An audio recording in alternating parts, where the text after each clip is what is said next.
Hello everyone मोर अन्य eighty video आपनालोक सकलोके स्वागतम जनालो। আজি बनाबले लैसु पेन होल्डार। तार बारे आपनालोকক प्रयोजन हबो एने धৰণৰ এটা करुगेटेड बक्सर। মই ইয়াত 10 सेंटीमीटर लैसु। आपनालोके নিজৰ ইচ্ছা মতে সৰু বা ডাঙৰ লব পাৰে।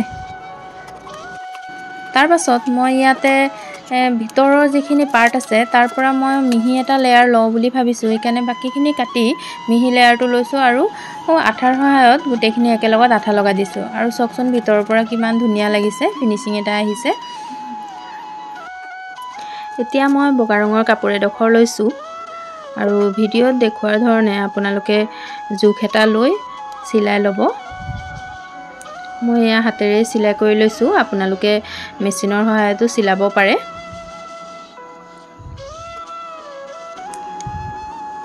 গুটেখিনি সিলাই হোৱাৰ পাছত আপোনালোকে কাপোৰডখৰ লুটিয়াই লব আৰু ভিডিঅ'ত দেখুৱাৰ ধৰণে বক্সৰ ভিতৰত এনে ধৰণে ভৰাব আৰু বাকি অংশখিনি ভিতৰ ফালে দি দিব। পাৰিলে আপোনালোকে আঠাও লগাই দিব। মই বাৰু আঠা লগোৱা নাই ইয়াত।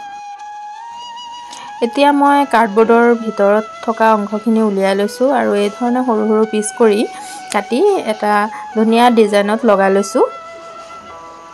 মই এখিনি অন্য এটা ক্ৰাফটত ইউজ কৰিছিলো কাৰণে ইয়াতে কালাৰ কৰাই আছিল।